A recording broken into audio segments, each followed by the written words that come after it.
भसुर अइले आंगनवा हो गुरहथी करावे अइले। भसुर अइले आंगनवा हो गुरहथी करावे अइले। एकता में आई गइले माड़ू में बैठ गइले। एकता में आई गइले माड़ू में बैठ गइले। सभा में इज्जत हमार ले ले हो गुरहथी करावे अइले। सभा में इज्जत हमार ले ले हो गुरहथी करावे अइले।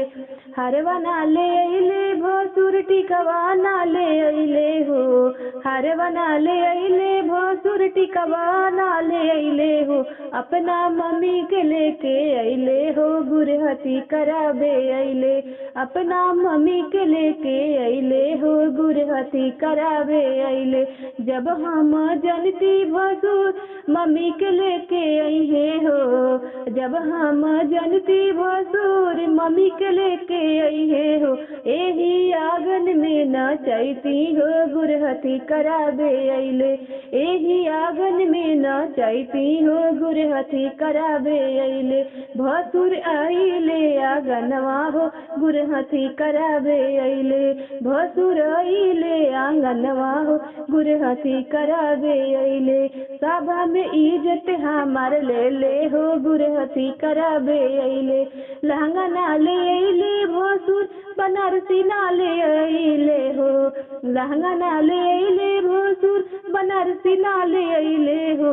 अपन बहन के लेके अइले हो गुरहथी करावे अइले। अपन बहन के लेके अइले हो गुरहथी करावे अइले।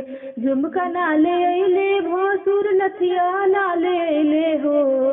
पायल ना ले अइले भसुर बिछिया ना ले अइले हो। अपना बहन के लेके अइले हो गुरहथी करावे अइले। अपना बहन के लेके अइले हो गुरहथी करावे अइले। जब हम जनती भसुर बहन के लेके अइहे हो। जब हम जनती भसुर मम्मी के लेके अइते हो। समैना में बहन के नचैती हो गुरहथी करावे अइले। माड़ू में बहन के नचैती हो गुरहथी करावे अइले। भसुर सभा में इज्जत ले ले हो गुरहथी करावे अइले।